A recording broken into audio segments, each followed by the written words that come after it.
इमाम हुसैन मैदाने करबला में एक एक करके जानिसार कुर्बान हो गए, एक एक करके। करबला में इमाम हुसैन ने एक बार भी अपनों को बचाने का काम नहीं किया। लाशों को उठाने का काम तो हुसैन ने किया, मगर लाशों को बचाने का काम, लाशों को बचाने का काम हुसैन ने नहीं किया। इमाम हुसैन सर पे अमामा बांधकर मैदाने करबला जाने की तैयारी कर रहे हैं। करबला की जमीन अपनों के खून से रंगीन हो चुकी है, बेटों की लाशें बिखरी पड़ी हैं, और एक तरफ इस बात का गम भी है कि मेरे बाद सकीना के सर से दुपट्टा छीन जाएगा, मेरे बाद ज़ैनब का खेमा जला दिया जाएगा, मेरे बाद शहरबानों का खेमा उजड़ जाएगा। बताओ मुसलमानों, बड़े से बड़ा बहादुर भी इस मंजिल पर होता तो फिर कहता पहले खेमा बचाएंगे फिर दीन देखेंगे, पहले खेमा बचाएंगे फिर शरीयत देखेंगे। आज देखिएगा जब शरीयत की बात होती है तो अच्छे अच्छे लोग बगल से निकल जाते हैं, मगर इमाम हुसैन जाने की तैयारी कर रहे हैं। अब एक वफादार बेटा, एक वफादार बेटा 13 साल जिसकी उम्र है, इमाम ज़ैनुल आबिदीन लड़खड़ाते हुए खड़े होते हैं, हाथ में तलवार संभालते हैं। बाबा जान इजाजत दीजिए, मैदाने करबला में जाऊंगा। इमाम हुसैन नजरें डालते हैं, कहते हैं बेटे ज़ैनुल आबिदीन, अब तुझे करबला में जाने की इजाजत नहीं मिलेगी। बाबा जान अगर करबला नहीं गया तो लोग हमें बुज़दिल कहेंगे, मैंने शहादत का जाम नहीं पिया तो आपकी शहादत के बाद लोग कहेंगे ज़ैनुल आबिदीन तेरे सामने तेरे बाप ने शहादत का जाम पिया और तू खेमे में बैठकर देखता रहा। बाबा जान अली अकबर, भैया अली अकबर से लेकर औनो मोहम्मद तक, अली असगर तक सब करबला में गए, आपने किसी को नहीं रोका, मगर आज ज़ैनुल आबिदीन को रोक रहे हैं। बाबा जान वजह क्या है? मेरे आका हुसैन जवाब देते हैं, बेटे ज़ैनुल आबिदीन तू क्या समझता है कि तेरा बाप लाशा उठाते उठाते तेरे बाबा का कांधा थक गया हो और बाबा तुझे बचाना चाहता हो? बेटे ज़ैनुल आबिदीन बात ऐसी नहीं, बल्कि हुसैन के सामने दो मसला है। एक मसला इस्लाम बचाना है और दूसरा मसला नाना का खानदान बचाना है। ये बेटे ज़ैनुल आबिदीन, आपके बाबा की का सफर मदीने से शुरू हुआ करबला में खत्म हो जाएगा, लेकिन ज़ैनुल आबिदीन आपका सफर मदीने तक होगा। ए बेटे ज़ैनुल आबिदीन, मेरी शहादत के बाद इब्ने ज़ियाद कूफा के जामे मस्जिद में मेरे खिलाफ तकरीर करेगा।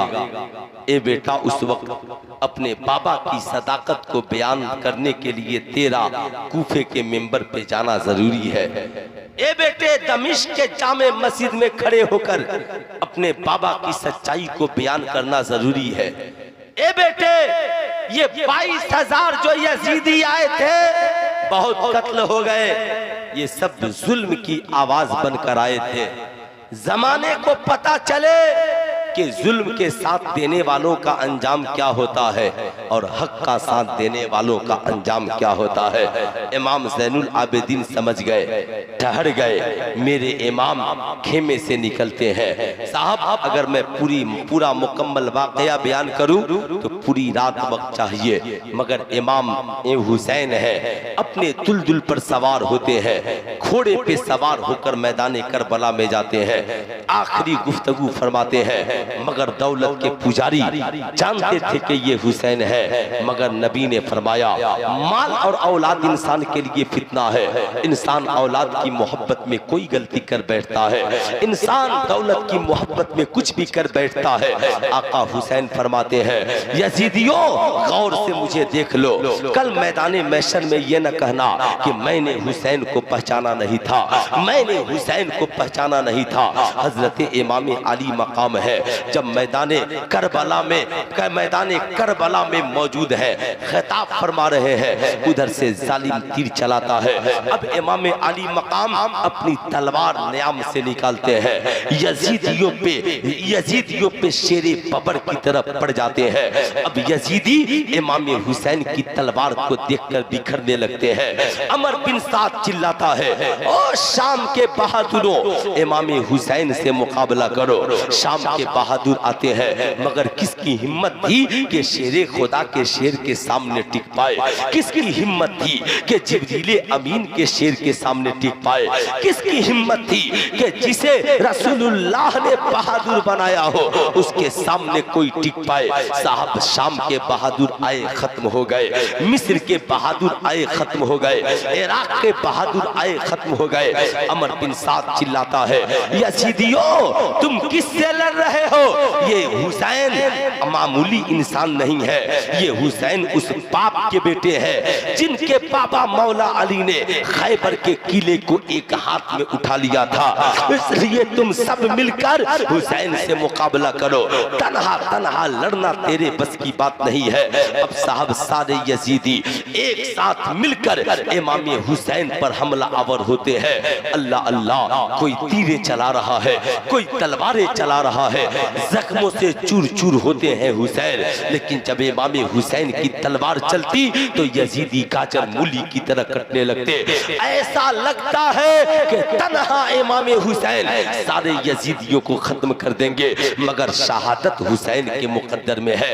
शहादत का जाम पीना हुसैन के लिए खुदा की तरफ से इनाम है। इमाम हुसैन मैदान कारेजार में है, साहब किसी को आवाज नहीं देते हैं। जख्मों से चूर चूर होकर हुसैन चू ही घोड़े से गिरने वाले हैं। आसमान खून के आंसू रोने लगता है। अल्लामा जलालुद्दीन सुयूती लिखते हैं 6 दिन तक आसमान खून के आंसू रोता रहा, 6 दिन तक आसमान खून के आंसू रोता रहा। बैतुल मक़दिस के जिस पत्थर को उठाया जाता खून ही खून निकलता। नाजों के पले हुसैन, रसूलुल्लाह के चहीते हुसैन जब घोड़े से गिरे होंगे तो बता नबी के दिल पे क्या गुजरी होगी, आमिना के लाल को कैसा लगा होगा, मुस्तफा जाने रहमत के दिल पे क्या बीती होगी। सोच जब हुसैन नाना के पुश्ते अनवर पे सवार थे, नबी सजदे के आलम में थे, मगर आका ने सजदे से सर नहीं उठाया। सहाबा पूछते हैं या रसूल अल्लाह क्या कुरान की आयत उतर रही थी? आका फरमाते हैं नहीं, मेरा हुसैन मेरे पुश्त पे सवार हो गया था।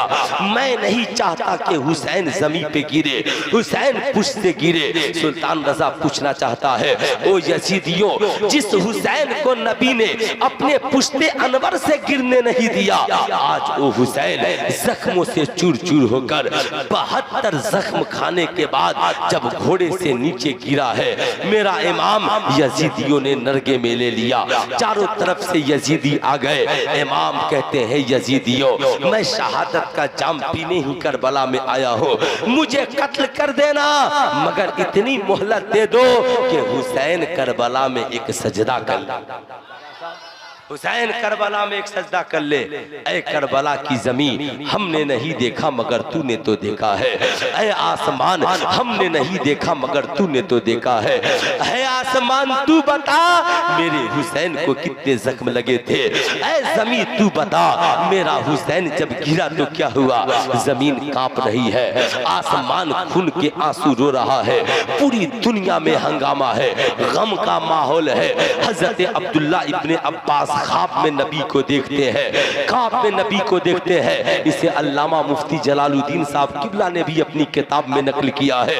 ख्वाब में देखते हैं आका का चेहरा गमगीन है, आका की आंखें नम है, दाढ़ी मुबारक पे गर्द गुब्बार है, आका के हाथों में एक शीशी है। मैं ये नहीं कहता कि सुन्नियों गम में काले कपड़े पहनो और कपड़े फाड़ डालो, लेकिन इतना तो गम मनाओ जितना गम नबी ने मनाया है, इतना तो गम करो जितना गम नबी ने किया है, इतने तो आंसू बहाओ जितने आंसू नबी ने बहाए हैं। सुनो, हुसैन से मोहब्बत में इतना ना बढ़ो कि जमाना तुझे लाफजी कहने लगे, और हुसैन की अदावत में ऐसा न करो कि जमाना तुझे खारजी कहने लगे। इसलिए मैं आज अहले सुन्नत वल जमात के मौलाना हजरात से भी कहूंगा कि जरा फेसबुक पर सोच कर लिखिए, जरा व्हाट्सएप पर सोच कर मजमून लिखिए, कहीं ऐसा ना हो कलम की एक नोक आपको यजीदियत की दहलीज पे खड़ा कर दे। इसलिए साहब ये कलम चले इसके हुसैन में चले। नारे तकबीर, नारे तकबीर, नारे रिसालत, नारे रिसालत, जिक्र शोहदाए करबला, जिक्र शोहदाए करबला, अल्लामा सुल्तान रज़ा साहब क़िबला, अल्लामा सुल्तान रज़ा साहब क़िबला, नारे तकबीर, नारे रिसालत। हजरत इमाम आली मकाम है साहब, जमी पे गिरे हैं, यजीदियों के नरगे में है। इतना तो मुफ्ती जलालुद्दीन साहब ने भी लिखा है कि हुसैन गिरे तो सजदे में गिरे हैं। इसलिए ज्यादा पूछने से ज्यादा जरूरी है कि आप खुद मुताले में इजाफा कीजिए, किताबों के मुताले में इजाफा कीजिए। जाहिर सी बात है साहब, किताबें पढ़िए, हर राइटर गलत नहीं होता, हर बातें गलत नहीं होती, लेकिन जो हकीकत है वो तो कम से कम समझिए। हजरत अब्दुल्ला इब्ने अब्बास कहते हैं आका के हाथों में शीशी है। आका से पूछते हैं आका चेहरा गमगीन है, आंखें गमगीन है, आका ये जिस्म पे गर्दो गुब्बार के आसार है। कहा हाँ, आज मेरा बेटा हुसैन करबला में शहीद हो चुका है। मैं सुबह से लेकर अब तक करबला में खून के कतरों को शीशी में जमा करता रहा। सुल्तान रजा पूछना चाहता है अगर हुसैन के खून के कतरों से, हुसैनियों के खून के कतरों से नबी को मोहब्बत न होती तो फिर शीशी में आका जमा क्यों करते। लेकिन मैं ये नहीं कहता कि खून की मोहब्बत में इतना बढ़ जाओ कि गंदी नालियों में खून गिराने लगो, भारत की सड़कों पर खून गिराने लगो, भारत की सड़कों को खून से रंगीन कर दो। सुनो, मैं कहता हूँ खून बहाने का शौक है ना, बेशक तेरा खून बहेगा, बेशक तेरा खून हुसैन इब्ने अली के नाम पर निकलेगा, बेशक तेरा खून करबला वालों के नाम पर निकलेगा, मगर निकल कर गंदी नालियों में नहीं बहेगा, निकल कर गंदी सड़कों पे नहीं बहेगा, निकल कर चौक चौराहे पर नहीं गिरेगा। तू कहेगा सुल्तान रजा कहाँ गिरेगा। सुनो, भारत में इमाम हुसैन के नाम पर एक लेबोरेटरी बनाओ, ब्लड बैंक कायम करो और बुलाओ 10वीं मुहर्रम को भारत के सारे ब्लड बैंक वालों को और कहो आज हम ब्लड देंगे। बेटों को भी लेकर आओ, बेटियों को भी लेकर आओ, बहुओं को भी लेकर आओ, माँ बाप को भी लेकर आओ, आए हुसैनियों सब जमा हो जाओ। भारत के ब्लड बैंक में इमाम हुसैन के नाम पर इतना खून जमा करो कि भारत के ब्लड बैंक वाले हैरान हो जाए और तुमसे पूछे 10वीं मुहर्रम को इतना खून जमा क्यों करते हो। तब बताओ ओ ब्लड बैंक वालों, आज ही के दिन करबला में इमाम हुसैन ने अपने बच्चों का लहू दिया था, अपने घर वालों का लहू दिया था, अपने मानने वालों का लहू दिया था। मैदाने करबला में हुसैन के लहू से इस्लाम को जिंदगी मिली है। भारत के अस्पतालों में हुसैनियों के खून से गरीबों को नई जिंदगी मिलेगी, मरीजों को नई जिंदगी मिलेगी, ताकि जमाना जान जाए हुसैन के लहू ने इस्लाम को मरने नहीं दिया, हुसैनियों ने भारत के अस्पतालों में मरीजों को मरने नहीं दिया। हो सकता है आपको मेरी गुफ्तगू अच्छी नहीं लगी हो, अच्छा ये बताइए, अच्छी नहीं लगेगी तो क्या कीजिएगा? मस्जिद से निकाल दीजिएगा, मदरसे से भगा दीजिएगा। हमारे यहाँ इमाम साहब खिलाफ में बोल दिए, नाम लेकर के सुन लीजिए, ठीक है? मेरे गांव के बगल में एक बस्ती है कटोखर, तो मुफ्ती साहब ने खिलाफ में तहकीक कर दी तो सबने हिसाब किताब कर दिया, है ना? तो अगर सच बोलने का अंजाम ये है तो फिर हुसैन की सदाकत के बारे में तेरा क्या ख्याल है? इसलिए इमाम हुसैन से मोहब्बत कीजिए। हुसैन का प्यार कहां नहीं है? जब तक इमाम हुसैन पर कोई दुरूद न पढ़े एक वक्त की नमाज मुकम्मल होगी? अरे बोलिए, किसी की कोई कह दे नमाज मुकम्मल हो जाए। आज लोग हमसे पूछते हैं हुसैन का जिक्र कहाँ है, हुसैन का जिक्र कहाँ है? मैं कहता हूं हर नमाज में हुसैन का जिक्र है। ऐसा रब ने इंतजाम कर दिया, ऐसा। अच्छा साहब बहुत बड़ा आबिद हो, जाहिद हो, मुजाहिद हो, बहुत बड़ा आबिद है, जाहिद है, मुजाहिद है, बुलाइए मौलवी जर्जिस को, बुलाइए जाकिर नाइक को, बुलाइए तस्लीमा नसरीन की औलादों को, इनसे बुला करके पूछिए कि नमाज पढ़ो। अब यूं ही नमाज पढ़ करके बैठा, कहा है मौलवी सलाम फेरो, कहा नहीं अभी अत्तहियात भी पढ़ेंगे, दरूद भी पढ़ेंगे। अब उससे पूछिए क्यों तू दरूद क्यों पढ़ेगा? दरूद में तो मेरे हुसैन का जिक्र है। अल्लाहुम्मा सल्ले अला मोहम्मद व अला आले मोहम्मद। है हिम्मत तो बताओ कि ये आले मोहम्मद है कौन? मैंने एक देवबंदी मौलवी की तकरीर सुनी, इतना बड़ा कमबख्त और कमीना, कह रहा था कि आल से मुराद लोग महदूद कर दिए हैं, आल का मोहब्बत चाहने वाला। तो इस आल में काल जो पैदा करता है ये यही है।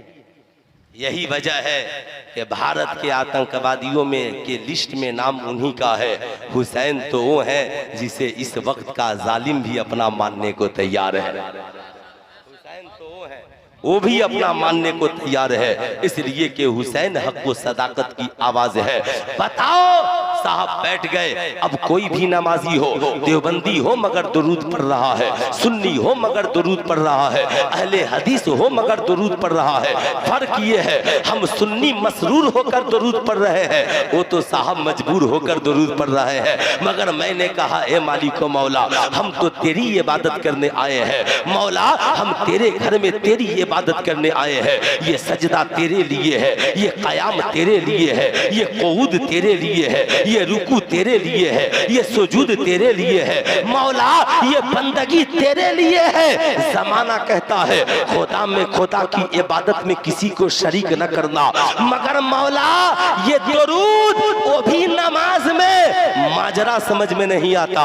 रब्बे कदीर इशारा फरमा रहा है, मेरे बंदो मैंने अक्ल दी है समझो, यतफक्करून कहा है समझो, यतदब्बरून कहा है समझो। मैंने तुझे बार बार गौर व फिक्र करने की दावत दी है। सुनो नमाज का मैंने ऐलान किया है, मेरे बंदो नमाज पढ़ो, मेरे बंदो सजदा करो, मेरे बंदो रुकू करो, मेरे बंदो कयाम करो, मेरे बंदो क़ुऊद करो। मैंने नमाज का हुक्म दिया है, मगर पूरी दुनिया में नमाज फैलाया है रसूलुल्लाह ने, और इस नमाज की अजमत को करबला में बचाया है आले रसूलुल्लाह ने। इसलिए इबादत मेरी होगी, याद नबी और आले नबी की होगी। नारे तकबीर, नारे तकबीर, नारे रिसालत, नारे रिसालत। अब साहब सुनिएगा, मैं तो इस्लाह माशरा पे बहुत तहकीक करता हूँ, मगर इन कमीनों की कमीना पंथी देख देख कर अब आदमी तंग आ चुका है। करे तो क्या करे, अब सुन्नी भी समझने को तैयार नहीं है। करबला में जो हुसैन ने समझाया वही कम से कम समझ लीजिए, करबला में जो हुसैन ने दिखलाया कम से कम आप वही तो देख लीजिए। जख्मों से चूर चूर होकर हुसैन, 72 जख्म खाने के बाद हुसैन जब यजीदियों के नरगे में घी धीरे कहा बस इतनी मोहलत दे दो, हुसैन एक सजदा कर ले। सुल्तान रजा कहना चाहेगा 42 और 72 जख्म खाने के बाद जिस्म के एक टुकड़े से लहू गिरने के बाद भी इमाम हुसैन की सिर्फ एक ख्वाहिश है कि हुसैन सजदा करे। क्या ख्वाहिश है साहब? जरा एक एक उंगली उठाकर बोल दीजिए, क्या ख्वाहिश है? एक ख्वाहिश। क्या ख्वाहिश है? हुसैन, आजा जोर से बोलिए, हुसैन सजदा करेगा। और जोर से बोलिए, हुसैन, हुसैन सजदा करेगा।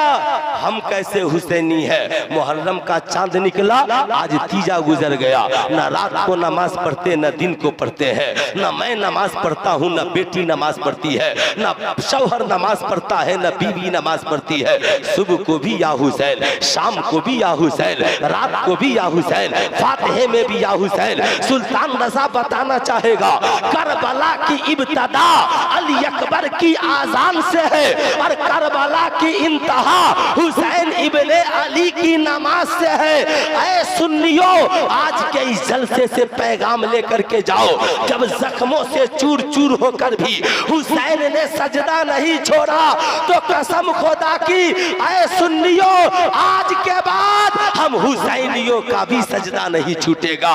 हम भी नमाज पढ़ेंगे, बच्चे भी पढ़ेंगे, हम भी नमाज पढ़ेंगे, बीवी भी पढ़ेगी, हम भी नमाज पढ़ेंगे, बेटी भी पढ़ेगी। ओ इस्लाम की मुकद्दस बेटियों, जरा गौर से सुनना। इमाम हुसैन की शहादत के बाद मैदान करबला में चारों तरफ लाशें बिखरी हुई है, मगर इमाम हुसैन की वसीयत है, इमाम हुसैन की नसीहत है। ज़ैनब, ए मेरी बहन ज़ैनब, मेरी शहादत के बाद जुल्फों को न बिखेरना, मेरी शहादत के बाद बेपर्दा न होना, मेरी शहादत के बाद तेरी आवाज कोई न सुने। ऐ शहरबानो, मेरी शहादत के बाद मेरे लाशे की तरफ न दौड़ना। ए शहरबानो, मुसल्ला बिछाकर अपने शौहर की सलामती की दुआ मांगना। ए मेरी बहन, मुसल्ला बिछाकर अपने भाई की कामयाबी की दुआ मांगना। ए मेरी बेटी सकीना, मुसल्ला बिछाकर अपने बाबा की शहादत की दुआ मांगना। एक तरफ इमाम अली मकाम है और एक तरफ उनकी घर की औरतों का मुसल्ला बिछा है। दुआ को है मौला, मालिक मौला, मेरे शौहर का लाशा पड़ा है मौला, मेरे हुसैन की शहादत को कबूल कर ले। हजरत ज़ैनब दुआ करती है मौला, मेरे भाई हुसैन की शहादत को कबूल कर ले। हजरत सकीना दुआ करती है मौला, मेरे बाबा की शहादत को कबूल कर ले। सुल्तान रजा पूछना चाहता है, ओ इस्लाम की मुकद्दस माओ, क्या तुम भी मुसल्ला बिछाकर कभी शौहर की सलामती की दुआ मांगती हो? इस्लाम की मुकद्दस बेटियों बताओ, क्या तुम भी कभी अपने बाप की कामयाबी और सलामती की दुआ मांगती हो? बताओ इस्लाम की मुकद्दस बीवियों, क्या तुम भी अपने शौहरों और अपने भाइयों की सलामती की दुआएं मांगती हो? कल तक नहीं मांगती थी तो अब से मांगना शुरू कर देना। लाशें बिखरी पड़ी है, सैयदा ज़ैनब सिमट कर बैठी है, हजरत सकीना भी बगल में है, शहरबानो भी बगल में है। अब तो कोई यारो मददगार भी नहीं है। ज़ैनुल आबिदीन बीमार है, इतने में नमाज का वक्त होता है। नबी के घर की औरतों के सामने एक तरफ मसला है नमाज, सैयदा फातिमा का नमाज नहीं छूटा था। बता फातिमा की बेटी ज़ैनब का नमाज कैसे छूटेगा? ज़ैनब की नमाज कैसे छूटेगी? बता इस्लाम के मुकद्दस शहजादों, आओ जरा सा सीने पे हाथ रख करके सोचो, अपने घर की औरतों को बताओ, जो ही मुहर्रम का चांद निकलता है हमारे घरों में फातिहा, हमारे घरों में चराग, हमारे घरों में अगरबत्ती। बेशक इस्लाम के शहजादे और शहजादियों, हसनैन करीमैन के नाम का, उनकी अम्मी जान के नाम का चराग भी घर में जलाओ, मगर उससे ज्यादा जरूरी है कि सीरत फातिमा का चराग अपने घरों में जलाओ, सीरत इमाम हुसैन का चराग अपने घरों। सुभान अल्लाह, सुभान अल्लाह, नारे तकबीर, नारे तकबीर, नारे रिसालत, नारे रिसालत। अल्लामा मुफ्ती सुल्तान साहब किबला, अल्लामा मुफ्ती सुल्तान साहब किबला, नारे तकबीर, नारे रिसालत। वाह सुभान अल्लाह। सूरज डूब चुका है मगर करबला में कोई आजान देने वाला नहीं है। हजरत ज़ैनब कहती है, ज़ैनुल आबिदीन उठो, मैदाने करबला में आजान दो बेटे, उठो मैदाने करबला में आजान दो। ए बेटे कहीं ऐसा न हो दुनिया समझ ले हुसैन की शहादत के साथ आजान भी बंद हो गई। हुसैन की शहादत के बाद अब कोई करबला में सजदा करने वाला नहीं बचा।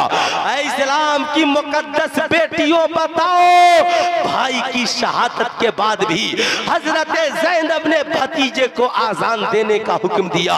क्या तू भी कभी अपने बेटे को आजान देने का तरीका बताती हो? क्या तुम भी कभी अपने बच्चों को आजान देने का तरीका बताती हो? क्या तुम भी कभी अपनी बेटियों को सैयदा ज़ैनब के किरदार को सिखलाती हो? जरा गौर से सुनना, नबी करीम सल्लल्लाहु अलैहि वसल्लम ने तो अपने घर वालों को इतना बहादुर बनाया कि हुसैन का सर तन से लगा था तो भी बहादुर थे, सर तन से जुदा हो गया तो भी बहादुर थे। इतने बहादुर कि सर तन से लगा रहा तो भी कुरान पढ़ते रहे, और सर तन से जुदा हो गया तो नेज़े पे चढ़कर कुरान पढ़ते। आप भी अपने बच्चों को बहादुर बनाओ, पोल्ट्री फार्म की मुर्गी मत बनाओ, बहादुर बनाओ, बहादुर शेर दिल बनाओ, शेर दिल, शेर खुदा मौला अली मुश्किल कुशा का चाहने वाला बनाओ। इतना बहादुर बनाओ कि जब मुल्क पे हमला हो तो मुल्क की हिफाजत करे, मजहब पे हमला हो तो करबला वालों की तरह गर्दन कटा कर हिफाजत करे, और घर पे हमला हो तो कम से कम अपने खानदान की हिफाजत करे।